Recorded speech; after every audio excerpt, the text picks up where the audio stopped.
청년들이 감당해야 하는 고통이 점점 심화되면서 이번 총선에 20대, 30대가 투표에 적극적으로 참여할 것이라는 분석이 나오고 있습니다. 그런데 한편에선 청년들이 투표를 너무 안 해서 문제다, 이런 발언이 또 빠지지 않고 등장합니다. 그래서 오늘 투표의 힘은 청년들의 이야기를 들어보려고 합니다. 먼저 장부경 PD가 지난 선거 당시 20대, 30대의 투표율을 정리해봤습니다.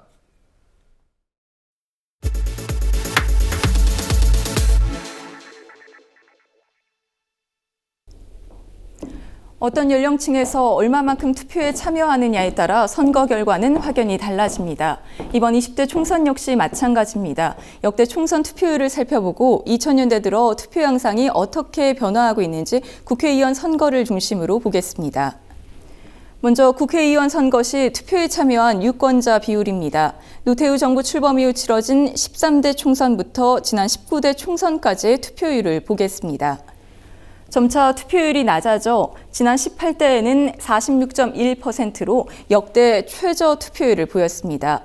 지난 19대 총선에서 8.1%포인트가 반등했으나 이 역시 불과 54.2%의 투표율에 그쳤습니다. 유권자 2명 중 1명은 투표하지 않은 셈입니다. 유권자들의 정치 참여가 전반적으로 줄고 있다고 볼 수 있습니다. 그럼 모든 연령대에서 고르게 줄었을까요? 투표율이 낮아진 상황에서 연령대별로는 어떠한 변화를 보이고 있는지 2000년 이후 국회의원 선거를 중심으로 보겠습니다. 연령대별 투표율입니다. 5, 60대의 투표율이 가장 높고 20, 30대의 투표율이 가장 저조했습니다. 젊은 연령층일수록 정치 참여가 현저히 줄어드는 모습입니다. 20대 후반과 30대 전반의 청년들이 졸업과 취업 준비 등으로 선거에 대한 관심이 낮기 때문이라는 분석이 지배적입니다. 특히 20대의 경우 지난 3번의 총선에서 투표율 50%를 넘은 적이 단 한 차례도 없었습니다. 단 19대 총선에서는 20대 투표율이 소폭 반등했습니다. 20, 30대의 정치 참여가 늘었다고 볼 수는 있지만 여전히 참여율이 가장 저조하고 다른 모든 연령대에서도 투표율이 증가해 선거 판세에 크게 영향을 미쳤다고 보긴 어렵습니다. 한편 20대에서도 20대 후반보다 20대 전반의 투표율이 상대적으로 높았습니다. 군입대 장병들의 부재자 투표가 반영된 것으로 보입니다.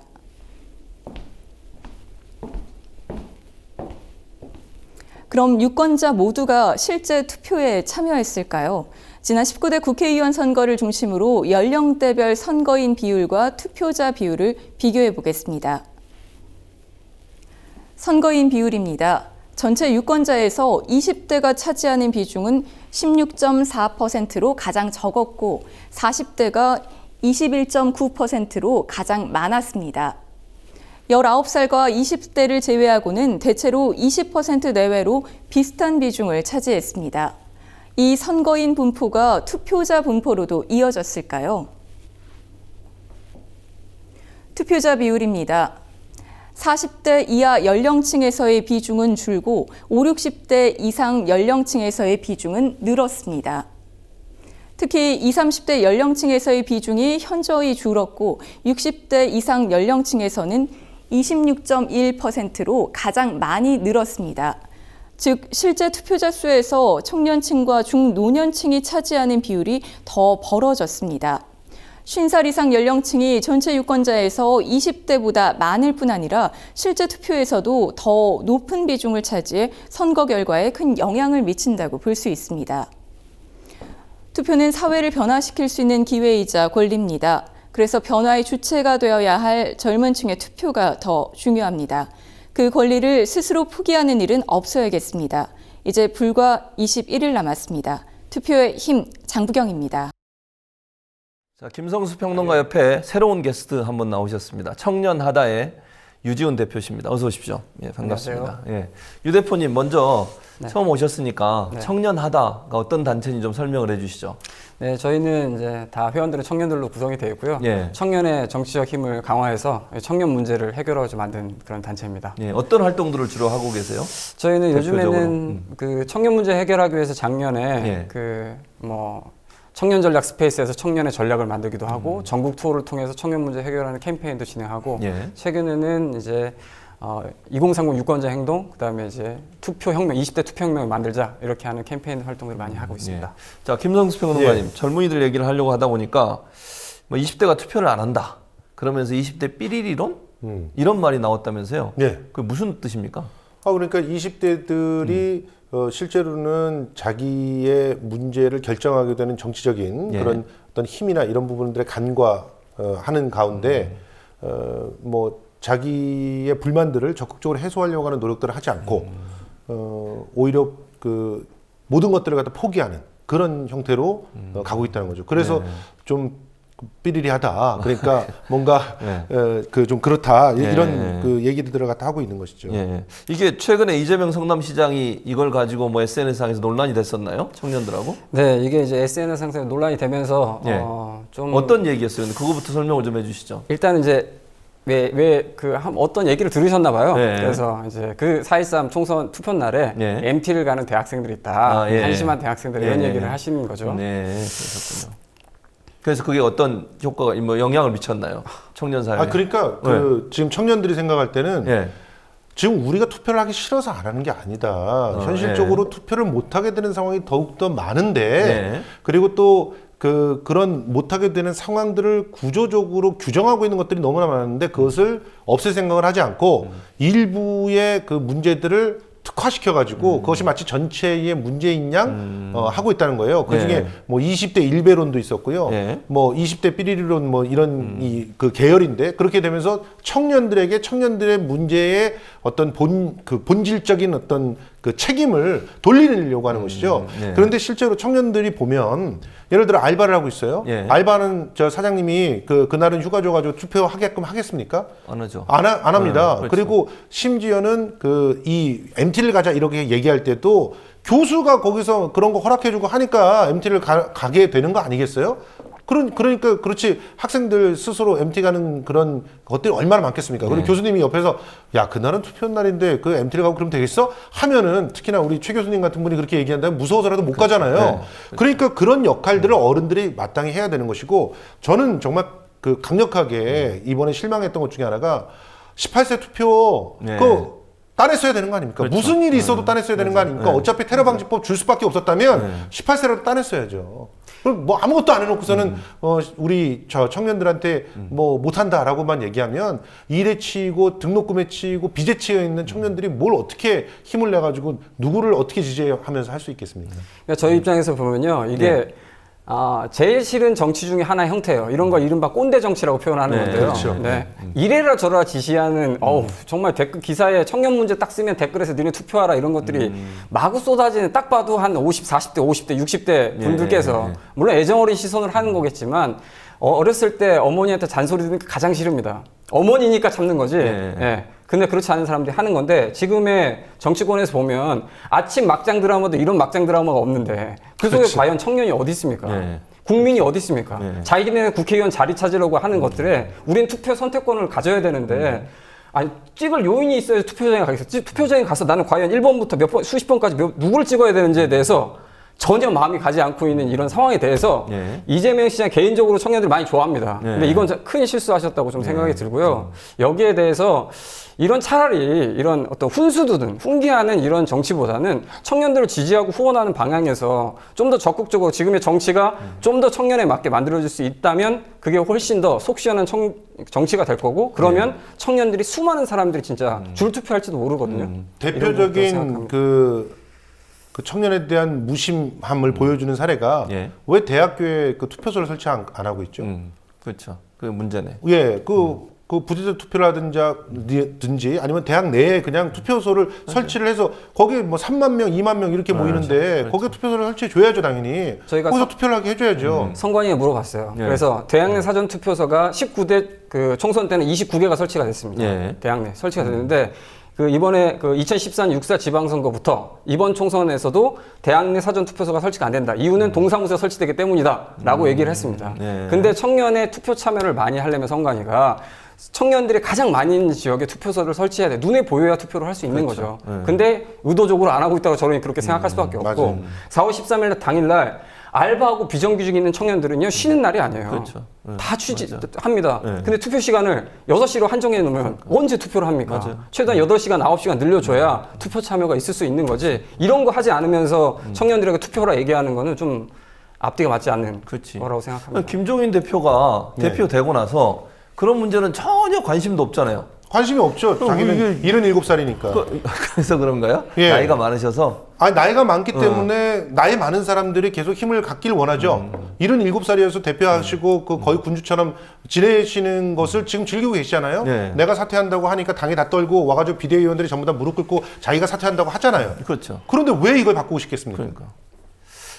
근데 왜 그 밑에 있는 비대위원들도 그렇고, 아니, 근데 이게 지금 이렇게 물어볼게요. 제가 여쭤볼 때. 김종인 대표 없으면 끝나는 거예요?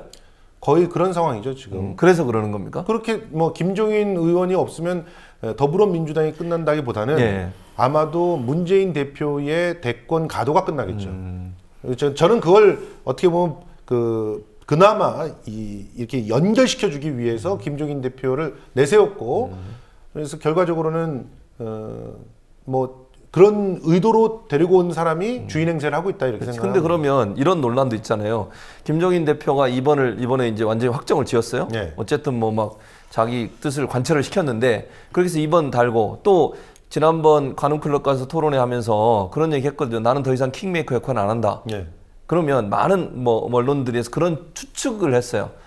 대권에 나갈 가능성도 있다. 그러면 지금 김성수 평론가 말씀하신 것처럼 문재인 대표의 대권 가도에 도움을 줄 역할로 끝날 건지 아니면 이분이 욕심 좀 크게 가지셔서 이제 당권을 장악하고 만약에 이제 예정을 하는 거예요. 당권을 장악하고 그분이 자기 친위 그룹들을 형성해서 비례대표를 통해서 어쨌든 만든 다음에 당권뿐만 아니라 대권까지도 도전할 가능성은 없을까요?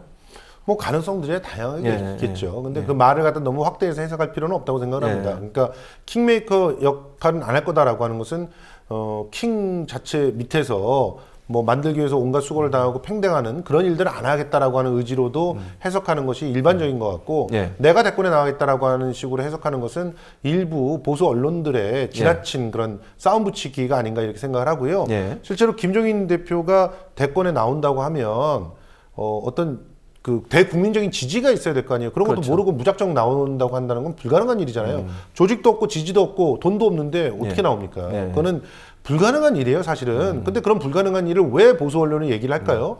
그거는 일단 문재인이라고 하는 그래도 강력한 1위 후보의 일단 발목을 꺾고 싶은 거죠. 그러니까 자꾸 이렇게 싸움을 붙이는 거지 않겠습니까? 예. 자, 그다음에 이제 청년들 얘기를 좀 더 해보면 아까도 말씀하셨지만 청년들이 여러 가지 이제 투표를 하게 만드는 요인들이 부족하다 그렇게 지적을 하셨는데 전체적으로는 그게 이제 유일한 이유일까요? 왜냐하면 청년들이 실제 투표율이 점점 떨어진 건 사실이죠. 네. 예전보다 훨씬 더 줄어들었고 다른 요인은 없을까요 혹시? 아니 저는 네. 이 부분에 대해서 정말 엄밀한 연구를 좀 해봤으면 예, 좋겠어요. 예. 근데 제가 20대 때 제가 예. 세층 말하는 386, 486이입니다. 예. 저는 이제 11학기를 다니고 예. 학생 운동만을 했던 횟수가 최소한 3년은 돼요. 예. 예, 그러고도 졸업을 하고 졸업을 한 저한테도 사실 취직을 할 수 있는 기회가 있었어요. 예. 예, 얼마든지 제가 사실 정치를 하려고 했으면 얼마든지 어서 옵시오 하고 데려가려고 하는 그런 데들도 있었고 그리고 뭐 특히나 예술계 이쪽에서는 그 가서 할 수 있는 일들이 널려 있었고 그러니까 그때 당시에 저와 지금 현재 제 딸이 지금 3학년이에요. 근데 이 딸이 지금 그런 선택을 할 수 있는가? 불가능한 일입니다. 불가능한 일이에요. 제 딸이 만약에 그 학생 운동을 하면서 그런 네. 선택들을 했다. 그러면 걔는 정치를 하거나 아니면 그 학생 운동 이후에 생길 수 있는 그런 온갖 문제들을 누군가 해결해 줄 수 있는 사람들이 있어서 그걸 해결해 주거나 아니면 가난을 업으로 생각하고 살거나 예. 이 중에 선택을 해야 되는 거죠. 그런데 이런 친구들한테 니들이 투표를 하지 않아서 우리가 정권 교체를 못했다라고 하는 책임을 안기면서 굉장히 그 80년대 민주화 투쟁 자체를 어마어마한 그런 어떤 훈장처럼 얘기를 한다는 것은 그거는 굉장히 큰 2중 3중의 부담을 안기는 거고 그것 때문에 오히려 정치에 더 무관심해지고 정치를 갖다 경원시하는 그런 모습들이 나타날 수가 있다는 생각을 하고요. 예.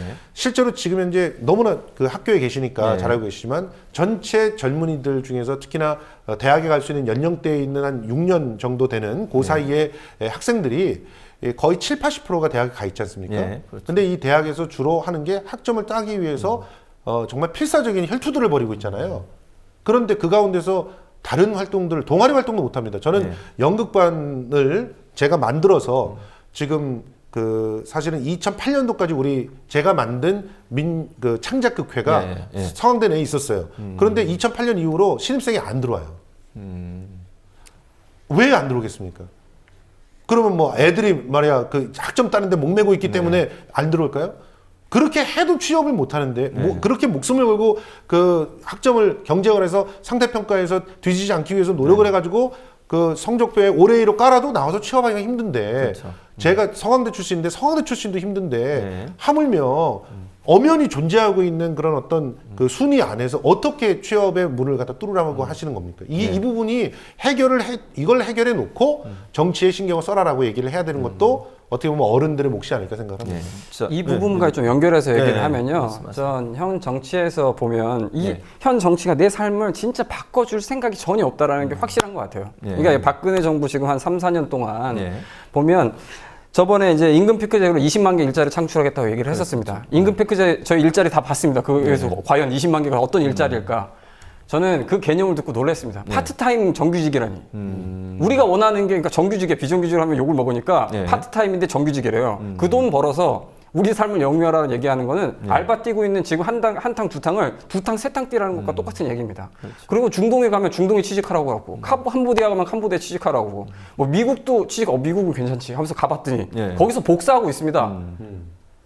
이런 상황들이 청년들에서는 정말 이 계속되는 열받는 상황들이 존재를 하는 거고 최근에 창조경제 하면서 벤처 창업하라고 합니다. 이러면서 뭐 대학 구조조정하면서 취업문을 이공계로 뭐 만들어 가겠다 하는데 어쨌거나 벤처를 창업하는데 벤처 창업해서 성공할 수 있는 확률은 1%도 안 돼요. 차라리 지금 레드오션이 치킨집을 차리는 게 오히려 더 확률은 높죠. 확률이 더 높은 거죠. 지금 녹론하는 벤처 창업, 청년 창업가가 지금 존재합니까? 거의 없습니다, 사실. 이런 것들이 지금 뭐 정치에서 오히려 더 정치가 앞장서서 청년 문제를 계속 얘기하고 있지만 청년의 요구하고는 앞뒤가 맞지 않는 계속 이런 상황들이 발생하는 거죠. 왜 정치인들이나 정부는 말은 그렇게 하면 실제로 청년들한테 도움이 되는 일들을 안 할까요?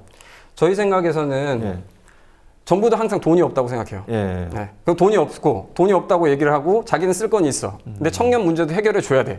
이런 관점이에요. 그러면 어떻게 해결해 줘야 되는데 돈이 없잖아요. 자기는 쓸 것이 있으면. 그 청년 문제 해결하는 방안이 머리를 쥐어 짜내는 겁니다. 투자를 하는 개념이 아니고 청년의 일자리를 직접적인 일자리를 창출하고 돈 있는 것을 투자를 통해서 만드는 게 아니고 지금 현재 있는 이 조건에서 머리를 씁니다. 그래서 아까 창의적인 파트타임 정규직이라는 개념도 나오는 거고 얘네들이 한국에서 안 되니까 해외로 보내야 되는 거고 이런 작업으로 계속 있는 거거든요. 장기적인 투자는 사실상 이 청년 문제를 해결하는데 20년은 좋게 넘게 걸린다고 얘기를 해요. 왜냐하면 이 20살의 이 청년의 인구가 40세에서 50대에서 경제 활성화 인구가 될 때 그때 빛을 발하는 게 청년 문제 해결법이거든요. 근데 지금의 단기적인 어떤 대통령 5년, 국회의원 4년에 단순한 그 표를 받기 위한 그 전략. 그래서 민주당도 70만 개 일자리인데 일자리 창출한다 이렇게 얘기를 했거든요. 청년들 아무것도 믿지 않습니다. 그러니까 결국은 뭐 정부나 야당이나 똑같다는 얘기네요. 저는 그 특히나 수권 정당으로서의 준비가 안 돼 있는 야당의 모습들 속에서 이건 정의당이든 뭐든 소수 정당도 다 마찬가지라고 보는데요.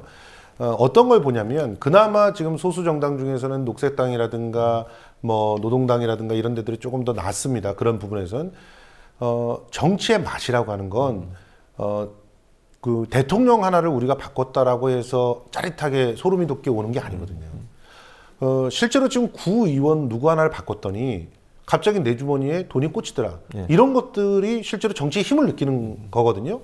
그리고 젊은이들을 정말 광적인 나의 혹은 우리 정당의 어떤 그 팬들로 만들어 버린다는 것은 이 사람들이 20년, 30년 동안 자기 당을 찍게 만든다는 거예요.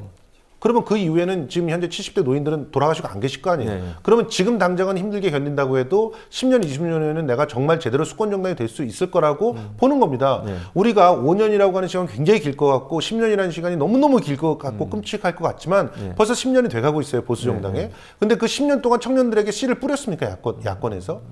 청년들이 정말 건강하게 자기가 있는 지역을 중심으로 해서 정치적인 활동들과 참여들을 해서 그걸로 소소하게나마 어떤 결과들을 얻게끔 만들어주고 그리고 그 결과들을 또 자기의 걸로 다시 그 확인시킬 수 있게끔 하는 그러한 밑바닥 시스템 정치인들이 젊어서부터 발굴되고 훈련될 수 있는 그런 시스템 만들지 않아요. 특히 야당에서 안 만들어요. 새누리당은 오히려 있어요. 그게 야당에서 만들지 않고 그리고 젊은이들한테 맨날 투표를 해라 이렇게 한다는 것은 왜냐면은 그 야당들이 지금 다 내 눈앞에 지금 의석에만 꽂혀 있기 때문에 사실 그런 거겠죠. 네. 그렇지만 정말 수권 정당이 되고 내가 의석을 하나 더 갖기 위해서라도 지금 청년에 투자를 해야 될 때고요. 청년들을 정치적으로 각성시켜야 될 때입니다.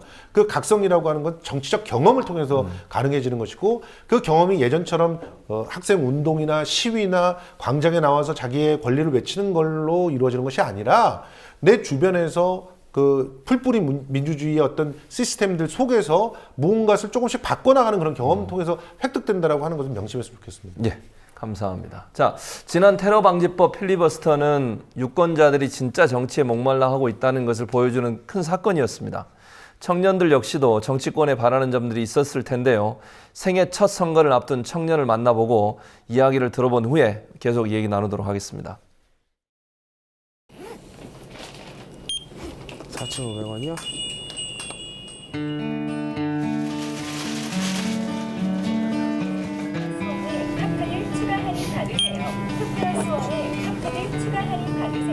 이번 총선의 첫 투표를 기대하고 있는 아주 꿈 많고 풋풋한 대학생이랍니다. 계약을 하면 학교 갔다가 이제 바로 아르바이트 7시부터니까 아르바이트 하고 이제 끝나고 오면 1시 이렇게 하니까 이제 운동할 시간도 없어가지고 이렇게 막 살이 막 찌고 이제 그런 것도 많이 힘들고 친구들 이제 만날 시간도 이제 적어서 좀 마음이 뭔가 소홀해지는 느낌이 이제 그런 게 많이 힘든 것 같아요.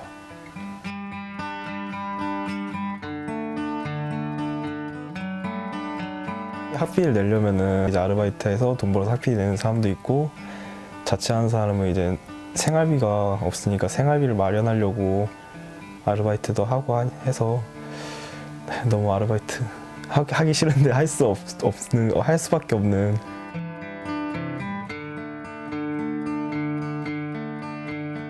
아르바이트를 하다 보니까 최저임금을 이제 대부분 사업장이 거의 다 안 지키는 사업장도 많고 하니까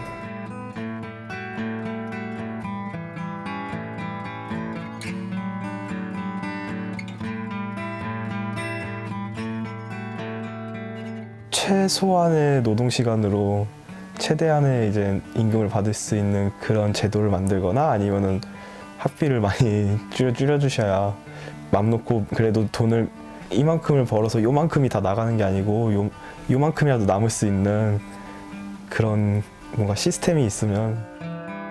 다른 나라에서 되게 거기 이제 최저임금도 최소한으로 높고 되게 대우가 되게 좋아요. 그래도 그거에 많이 못 미쳐도 그래도 조금이라도 따라가서 좀 더 먹고 살기 더 좋게 하려면 그래도 정치가 마지막 희망이 아닐까.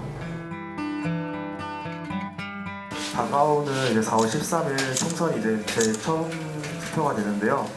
첫 투표다 보니까 이제 좀 설레기도 하고 이제 좀 많은 생각이 들었어요. 이제 매번 총선이나 대선 같은 게 이제 있으면은 이제 뭔가 이제 저희의 이야기를 좀 더 알아주고 공감해주면서 좀 더 뭔가 사회가 좀 변하지 않을까라는 살짝 기대도 많이 했었는데요.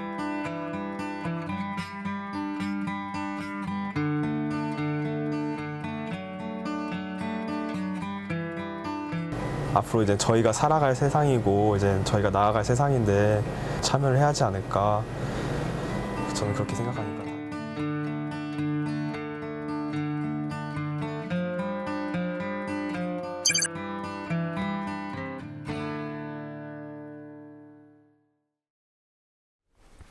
인터뷰 같이 보셨는데요. 유 대표님, 네. 먼저 요즘 청년들이 정치에 관심이 많이 높아지고 있다 이런 분석이 나오는데 예년에 비해서 실제 분위기는 어떻습니까? 글쎄요, 실제 분위기는 현재 전반적으로 좀 이렇게 넓게 보자면 예. 청년들이 인식할 때는 정치에 대한 불신과 환멸 혹은 무관심이 훨씬 더 큰 건 사실입니다. 근데 대신 단초를 좀 찾아보자면 예. 18대 총선보다는 19대 총선에서 투표율이 10% 이상은 올랐거든요. 아, 그래요? 예. 네. 그 다음에 이번에 특히 이제 2월에 필리버스터 했을 때 예. 무엇을 위해서 필리버스터 한지를 잘 인지하지 못합니다. 그러나 네. 그 필리버스터 보면서 사람들이 열광하기도 했거든요. 아, 저게 민주주의 사회구나. 예. 저게 정치 같구나. 아, 저렇게 하면 뭔가 재미있겠다. 예. 좀 더 변화가 있겠다는 가능성을 봤습니다. 근데 필리버스터 그만뒀죠. 예. 이유는 테러 방지법 때문이 아니고 국회 의석수 때, 그러니까 의석을 확정짓기 위해서였습니다. 예, 그랬죠. 청년을 맞습니다. 위해서, 국민을 위해서가 아니고 그것 때문에 접게 됩니다. 그러면 예. 또 갑자기 어떤 지지나 관심이 떨어지는 현상들이 발생을 하는데요. 예. 대신 이제는 다른 흐름이 존재합니다. 이제는 기성 정치가 우리의 삶은 대변해주지 못한다라는 인식이 확실하기 때문에 그러면 우리가 한번 바꿔보자. 그래서 지금 현재 전국 45개 총학생회하고 그다음에 15개의 청년 단체가 모여서 예. 지금 이번 주 토요일이죠. 3월 예. 26일에 한 예. 2,000명 규모의 국회를 우리가 스스로 점령하자. 우리가 정치의 주역이 되자라고 예. 하는 이런 행동들까지 준비하고 있거든요. 예. 그다음에 이번 총선에서 20대 최고의 투표율로 청년의 정치적 힘을 듣지 않으면 우리가 심판하겠다. 이런 목소리들이 높아지고 있는 상황인 것 같습니다. 아젠다도 6개를 발표하셨죠. 네네. 어떤 것들이죠? 아젠다 6개를 저희가 수많은 청년 문제들이 있는데 예. 핵심적으로 요구할 것들을 생각해 봤습니다. 예.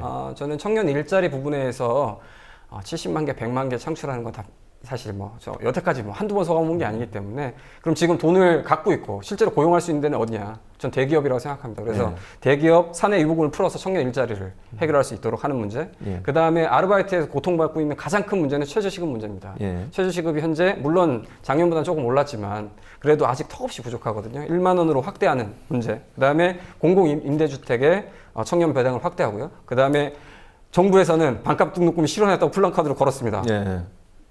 저는 이 플랜카드를 보면서 예. 근데 내 고지서상에는 반값 등록금이 존재하지 않는데 오히려 더 인상이 됐거든요. 예. 고지서상에 반값 등록금을 실현하는 문제 그리고 예. 지금 요즘에 프라임코어 사업 진행하면서 일방적 대학 구조조정 사업하는 것을 폐기하고 그다음에 이제 우리 먹는 것들 예. 학생들 가는 학내 식당을 1,000원으로 하자 이런 요구들 등등을 좀 만들어가고 있는 상황입니다. 꼭 실천이 됐으면 좋겠네요. 예. 김성수 평론가님. 예. 이번에도 청년들이 선거에 도전하는 경우 많습니다. 비례대표로든 아니면 지역구에 후보로 나가는 경우. 아까 잠깐 새누리당 잠깐 언급해 주셨는데 새누리당도 있고 더불어민주당, 노동당, 예를 들면 새누리당 신보라, 더불어민주당 정은혜, 노동당 용해인, 정의당 문정은, 녹색당 김주은, 또 민중연합당의 정수연 이런 의원 이제 후보들이 있는데 일단 이 후보들의 배치에 대해서 먼저 평가를 해주시고 예. 이분들이 들어가서 정말 청년들의 목소리를 대변할 수 있는 시스템이 돼 있나요 지금 우리가? 일단 나눠서 살펴보자면 예. 그 청년이 전혀 아닌데 청년인 척하면서 나이만 젊다고 들어가는 사람들이 있어요. 예. 이런 분들은 청년 대표가 아닙니다, 사실. 예를 들면 누구죠? 새누리당의 예. 신보라 대표 같은 경우가 예. 그런 분이라고 생각하는데 예. 내내 했던 일들을 보면 청년을 팔아서 예. 결과적으로는 정부의 정책을 선전하는 일들을 하고 거기에 대해서 일종의 시혜로서 대표를 땄잖아요. 이 사람이 어디 가서 청년을 대변하겠어요. 솔직히 말해서 알바 한 번 안 해본 사람이 알바의 마음 모릅니다.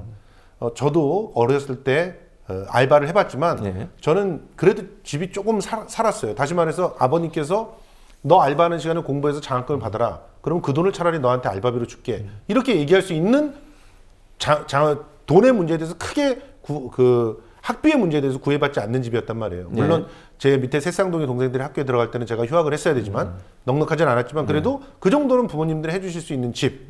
그런 집에서 자란 저는 알바를 할 때 거기에 대한 절실함이 없었어요.